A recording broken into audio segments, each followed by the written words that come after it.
فرق در بین زنی تنفروش و زنی که بدنش در شبکه ها به نمایش میگذاره در چیه؟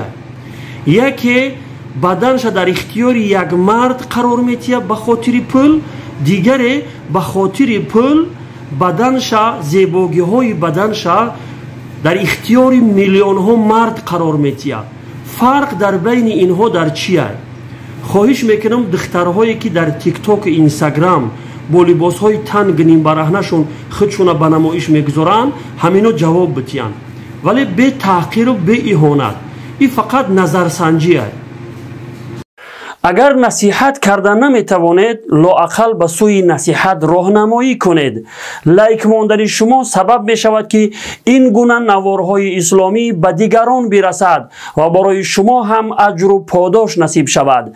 زیرا پیامبر خدا صلی الله علیه و سلم می فرمایند هر کسی به کار خوب راهنمایی کند برایش از جانب خداوند مثل اجر و پاداش انجام دهنده آن است.